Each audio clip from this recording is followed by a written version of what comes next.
오늘은 청년창업농 재수 끝에 합격한 청년농업가 조현규님을 모시고 청년창업농 쪽집게 과외를 실시하려고 합니다. 네, 안녕하세요. 안녕하세요. 네, 자기소개 잠깐만 부탁드립니다. 네, 안녕하세요. 전 이천에서 고구마 농사를 짓고 있는 스윗하고마 조현규입니다. 네, 반갑습니다. 네, 여러분들 오늘 같은 경우에는 정확하게 청년창업농을 큰 틀을 잡는 거에서 선생님이 말씀해 주실 거고, 자, 제가 이 유튜브 안에 선생님 거 블로그에 청년창업농 준비 과정, 되게 심화 과정으로 정말 자세하게 써놨어요. 그래서 그 심화 과정을 좀 더 보시면 훨씬 더 도움이 될 것 같아서 제가 블로그를 남겨놓을 테니까 꼭 한번 확인해 주시면 더 좋을 것 같습니다. 네, 청년창업농을 처음에 이렇게 쓰려고, 저도 써야 되니까 쓰려고 보니까 사실 열면 막막해요. 그렇죠. 네, 막막한 게 저만 그렇게 생각할 건 아닌데, 그러면 방향 설정을 어떻게 잡고 써야 되는지 좀 가르쳐 주실 수 있을까요, 선생님? 우선 청년창업농 그 양식을 열면은 우선 답답해져요. 네, 맞아요. 아유, 깜깜해. 야, 이거 뭐야, 이거 이렇게. 뭐 인원이 얼마가 들어가고 뒤에 뭐 아니요 체크하고 뭐 어떻게 나눠가지고 쓰고 그럴 거 되게 많은데, 그런 거 같은 경우에는 사실 저는 그 앞부분에 힘을 많이 안 쓰셨으면 좋겠어요. 그런 거는 내가 명확한 계획을 가지고 5개년 계획서를 작성을 하면은 오히려 뒤에서부터 쓰면은 더 쉬운 것 같거든요. 뒤에서부터? 네, 내가 5개년 계획을 가지고 있으면 1년 차에 이 정도 규모를 만들어야 되니까, 그러면은 그걸 실제로 운영을 하려면은 몇 명이 필요한지가 계산이 나오잖아요. 그거를 그냥 거기다 쓰면 되는 거예요. 처음부터 첫 장부터 뭐 1년 차에 몇 명이 뭐 일용직이 얼마 들어가고 상시 근로자 그거를 쓸 수가 없잖아요. 그렇죠. 그래서 오히려 계획서 먼저 쓰고 나시면은 앞에 부분은 해결이 되는 것 같아요, 제 생각에는. 근데 제가 우리 사이치 회원분들이랑 같이 얘기 나눠봤을 때도 이게 앞에 있다 보니까 앞에 거 먼저 채워야 된다는 생각이 많이 들잖아요. 그래서 앞에 시간이 많이 쓰여요, 생각보다. 근데 해보니까 사실 그거는 그렇게 쓰기 어려운 거는 아닌데 안 써봤으니까. 그래서 전체적인 체력 안배는 앞에는 힘 빼고 뒤에 먼저 빡 끝낸 다음에 돌아와서 이거 몇 명이었지? 이거 뭐였었지? 필요한 거 뭐였었지? 장애 요인 뭐였었지? 이런 거 이렇게 쓰시면은 오히려 금방 쓰실 것 같아요. 그러면은 저 같은 경우에는 후계농이 아니고 비후계농인데, 그쵸. 이게 후계농과 비후계농의 각각의 입장에서 어떻게 계획서를 쓰면 좋은지 두 분을 좀 비교해서 한번 설명해 주시겠어요? 우선 후계농인 분들 먼저 말씀을 드리면은 제일 피해야 될 거, 지향점, 제일 피해야 될 거는 농사를 크기를 늘리겠다라는 점. 그러니까 거기에 너무 빠지면 안 돼요. 우리는 이게 창업이잖아요. 그래서 저 블로그에도 썼을 때 우선 이 지원 정책, 이게 되게 막강하잖아요. 3년 동안 정착 지원금도 주고 대출도 굉장히 저리로 쓸 수 있는데, 그런 혜택을 주는 이유가 공짜는 없잖아요. 그렇죠. 우리 보고 이제 농촌에 기여를 할 수 있는 사람을, 오랫동안 농촌에 남아서 기여를 할 수 있는 사람을 뽑으려고 하는 건데, 그러면 본인도 기여를 해야 되잖아요. 그렇죠. 근데 후계농 입장에서 저희 집 고구마를 예를 들어서 10,000평을 짓는데 내가 50,000평을 짓겠다, 이거는 전혀 도움이 안 돼요. 왜냐면은 제 입장에서는 그냥 심는 시기, 수확하는 시기에 인력 좀 더 써가지고 그냥 기계 좀 더 바쁘게 돌려가지고 하면은 그 수익은 결국 저한테 돌아오는 거잖아요. 그냥 저만 남는 거예요. 사회에 기여를 할 건덕지가 없는 거죠. 그렇죠. 그렇죠. 이 과정에서 사회 약자 계층을 고용을 한다거나 그런 부분이 있으면 괜찮겠죠. 근데 그런 거 아마 처음 쓰실 때는 고려를 잘 못할 거예요, 그것까지. 그래서 그냥 후계농 입장에서 다른 거 뭔가 창의적인 그런 요소 없이 규모를 이렇게 늘려가서 수익을 이 정도 낼 거다, 그런 부분에 치우치는 거는 굉장히 좀 위험한 것 같아요. 왜냐면은 이 지원 제도의 취지랑 적합하지가 않은 것 같아요, 제 생각에는. 오로지 그래서 규모만에 집중하는 점은 좀 지양을 해야 될 것 같고, 6차 산업이라거나 그런 사회에 기여할 수 있는 정부 정책과 일맥상통하는 그런 방향에서 본인이 생각을 해야 돼요. 내가 가지고 있는 지금 이 농업을 어떻게 더 발전을 시킬 것인가, 거기에 정체돼 있으면 안 돼요. 저 같은 경우에도 고구마를 하는데 제가 뭐 돈만 벌자 하면은 그냥 고구마를 몇 배 더 심겠죠. 그렇죠. 근데 그게 아니라 제가 이 남는 고구마를 예를 들어서 이 남는 좀 비품인 고구마를 껍질을 까고 어떻게 가공을 해가지고 부가가치를 높인다. 그리고 그 과정에서 지역에 있는 뭐 사회 약자 계층들을 고용을 해가지고 고용 창출도 하겠다 하면은 그게 이제 바라는 점이 되겠죠. 그렇죠. 사회에다 이제 생산에만 집중하지 말아라. 그렇죠, 그렇죠. 너무 1차에만 집중하지 않는 거. 그렇죠. 확장을 해야 돼요. 지향해야 될 부분은. 입니다. 그럼 비후계농 같은 경우에는 우선 비후계농 분들은 정말 응원해요. 왜냐면은 이게 기반이 없는데 농사를 짓겠다고 들어오신 게 정말 굉장한 선택이고 용기고 되게 불안하잖아요. 사실 뭐 회사 다니면 월급이라도 나오는데 이거는 뭐 아니면 돈데 이거를 어떻게 시작을 하실 결심을 하셨을까. 우선 그런데 너무 일단 불안하시겠지만 자신이 불안한 것보다는 많은 사례들을 보고선 이제 비후계농 분들이시면은 작목 선택부터 일단 하셔야 되잖아요. 네. 그래서 여러 사례를 접하셔가지고 그 사례들 중에서 아, 나 이 방향으로 나가면 좋을 것 같다. 그 롤모델을 찾으시는 게 좋을 것 같아요. 이거 같은 경우에는 그 예비 청상농 네이버 카페가 있어요. 거기 들어가시면은 그 매년 그 우수 후계농 정착 사례가 있거든요. 이런 방향도 있구나. 저렇게 할 수도 있겠구나. 네. 그리고 이 정도 규모를 내가 할 수 있구나. 그런 감이라도 가질 수 있어요. 내가 이제 저 때는 이제 대출이 3억이었었는데 이제 5억으로 늘어났잖아요. 그러면서 내가 5억을 어떻게 나눌 건지, 어디에다가 얼마 정도를 쓰고 그리고 또 여기에다 얼마를 쓸지 그런 거 감이라도 잡아야 되잖아요. 그래서 그분들 규모를 좀 확인을 하시고 뭐 우리 지역의 땅값이나 이런 것도 확인을 하시면서 그런 참고 자료로 되게 유용할 것 같아요. 그 사례집. 네. 저도 이게 선배님들 네. 보시면은 누구는 영농 계획서에 힘을 써야 된다. 네. 아니다. 그래프와 이미지에 힘을 써야 된다. 아니다. 뭐 지도를 넣어라.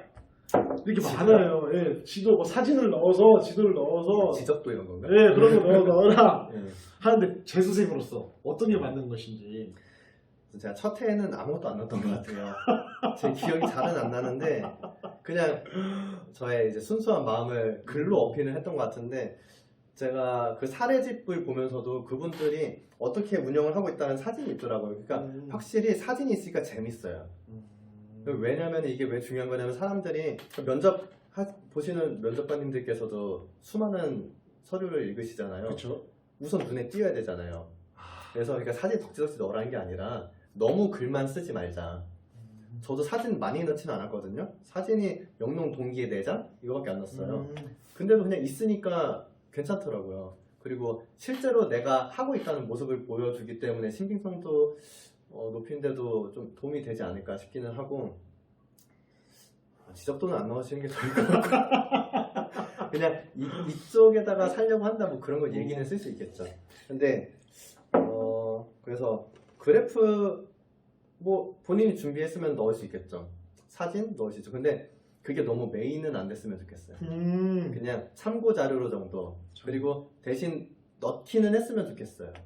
필요하면 본인의 계획을 설명을 하는데 예를 들어서 내가 어떤 시장을 이제 진출을 하려고 하는데 그 시장에 과거 5년간 자료가 이랬다. 시장의 규모가 커지고 있다. 이런 거를 보여주는 건 도움이 되겠죠. 난 여기서 가능성을 받고 이렇게 해보려고 한다. 그러면 도움이 되겠죠. 근데 어줍지 않은 건 괜히 안 넣었으면 좋겠어요. 그럼 양식은 어떻게 쓰는 걸 추천을 드려요? 우선은 양식이라고 해서 뭐 별도로 있는 건 아닌 것 같아요. 그냥 본인을 잘 보여줄 수 있는데 필요한 자료들은 다 넣어도 되는 것 같아요. 제가 담당자 그러니까 공무원 분이랑 통화를 했을 때도 제가 쓰다 보니까 3페이지가 좀 넘는 것 같다. 넘어도 괜찮을까요? 여쭤보니까 뭐 괜찮다고 그냥 하셔가지고 네, 그래가지고 저도 좀 넘게 쓰기는 했거든요. 양식이랑 별도 있는 건 아니고 만약에 자신이 뭐 회계를 조금 공부를 교양 정도로 해봤다. 그래서 손익계산서 이런 걸 한번 작성을 해봤다 하시면은 그 손익계산서도 그냥 한번 그냥 파일로 만들어가지고 써서 그 첨부해서 올릴 수도 있겠죠. 그러니까 양식의 형태는 제한이 없는 것 같고 본인이 준비한 거면 무조건 그냥 다 보여드려라. 사실 사업계획서는 거기서 거기에요. 예를 들어서 뭐 아버지가 10년 동안 열심히 종사하셨다가 제가 그쵸. 이걸 받아서 맞아요. 확장하겠다, 네. 뭐 6차 산업하겠다 네. 하는데 거기서 저는 차별화가 두어야지 저는 합격의 축배를 마실 수 있다고 하는데 그쵸. 하잖아요. 그럼 현규 씨만의 차별적인 컨셉이나 서류 작성은 어떤 차별화를 두었는지. 우선 차별성이 진짜 중요해요. 왜냐면은 하고 싶어하는 사람은 많은데 다 똑같으면은 누구를 뽑아야 할지 답이 안 나오잖아요. 그렇죠. 뭔가 튀어 있어야 그 사람이 돋보이는 거고. 근데 그 차별성은 지원 동기에서 나오는 건 아닌 것 같아요. 그래서 저는 말씀드리고 싶은 게 지원 동기에 너무 힘 안 쓰셨으면 좋겠어요. 힘 빼고. 왜냐면은 일단 비후계농 분들은 오히려 지원 동기가 강점으로 작용할 수 있을 것 같아요. 이건 다시 말씀드릴 건데 후계농 같은 경우에는 특히 얘기 들어보면 똑같아요. 저랑 부모님이 이제 연세가 좀 있으시고 이제 어디 한두 군데도 아프시고 예. 이제 뭐 수술도 좀 이렇게 받으시고 그러면은 이 우리 가업이 끊기는 건 너무 아쉽다. 그래서 제가 한번 두 팔 걷어붙이고 한번 해보려고 한다. 저도 그랬거든요. 저도 사실. 네, 저도 제가 그렇게 썼는데 얘기 듣고 보니까 다 똑같아요. 거기에 너무 힘쓰시지 않으셨으면 좋을 것 같아요. 그냥 거기는 좀 오히려 라이트하게, 네, 라이트하게 일했었고. 왜냐면은 후계농 분들이 크게 다르지는 않을 것 같아요. 입장이. 거기는 그냥 간략하게 현재 상황인가 뭐 그거 있었던 것 같아요. 네, 맞아요. 맞아요. 지원 동기, 현재 네. 상황, 5개년 계획 이거였던 것 같다. 그래서 지원 동기는 그렇게 후계농 분들은 좀 라이트하게 쓰시고 비후계농 분들은 다른 영역에서 일을 하시다가 오신 거잖아요. 네. 전 그게 되게 장점이라고 생각을 해요. 다른 영역에 있는 거를 끌고 와서 농업에 접목시켜 보는 거죠. 그러면 이제 또 새로운 생각도 나고 새로운 여지도 생기니까. 비후계농 분들은 자신이 전에 하셨던 업무를 그런 직무 능력들 갖고 계시잖아요. 그런 거를 좀 녹여서 쓰시면은 더 장점으로 작용을 할 것 같아요.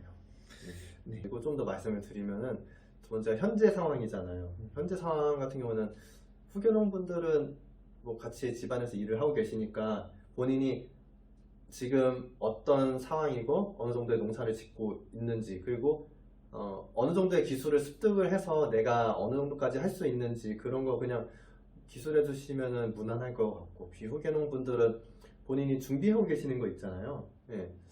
그래서 내가 지금 아무래도 비후계농 분들은 제가 그런 입장이 돼보진 않았지만 제가 그런 입장에서 쓴다면 농사를 안 짓고 있으니까 그냥 내 계획은 이러한데 지금 내가 이 정도 배우고 있다. 그런 부분 위주로 써나가지 않을까 싶어요. 그 이제 5개년 계획서 쓰실 때 차별화를 두려면은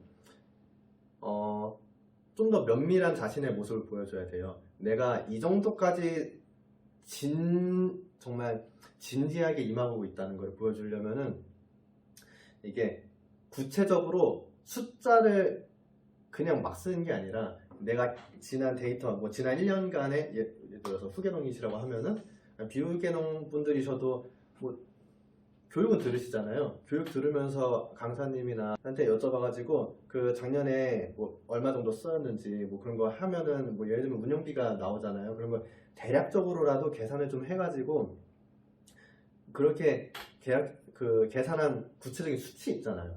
수치를 들어가지고 내가 정말 이게 내 계획이 실현 가능하다는 그 실현 가능성을 어필을 하는 게 중요한 것 같아요. 이게 저도 해봤지만 수입, 지출, 수익 이거 계산을 하기가 쉽지 않아요. 그쵸. 바쁘니까. 네, 맞아요. 바쁘니까 그냥 뭐 돈 들어오고 돈 나가고. 네, 그런데 통장 하나 쌓이고 뭐 네, 하나 그쵸. 하시는데. 그러니까 이거를 종사하고 있는 사람들도 잘 안 하시거든요. 그렇죠. 네, 그래서 이런 부분 그 내적으로는 자신이 그 운영비가 어떻게 되는지 돌아가는 거나 외적으로도 또 조사를 때려보셔가지고 조사를 해보셔가지고 이런 거를 진행을 하는데 어느 정도의 비용이 든다. 그런 걸 알아야 내가 할 수 있는지 없는지를 알 수 있잖아요. 그래서 그런 것들을 종합해가지고 내가 내 계획이 실현 가능하다는 실현 가능성을 구체적인 수치로 예, 보여주셔야 남들과 다르다는 게 보일 것 같아요. 굉장히 가슴 아픈 일인데 네, 재작년에 한번 떨어지셨어요. 그렇죠. 네. 떨어진 이유가 뭐라고 생각하세요? 혹시? 특별하지 않았던 것 같아요. 아, 그냥 흔한 케이스? 뭔가 면접관님들께서 저한테서 가능성을 못 보셨을 것 같아요. 그냥 색깔로 치자면 회색? 약간 누구나 할 수 있는 교과서적인 말 이런 게 많이 있었던 것 같아요. 그런 거 위주로 썼던 것 같아요. 그냥. 그리고 중요한 건 출제자의 의도를 몰랐기 때문에 이 정책의 취지를 맞아요. 제대로 이해하지 못했기 때문에 블로그에서 항상 강조하셨어요. 네. 네. 그래서 떨어졌던 것 같아요.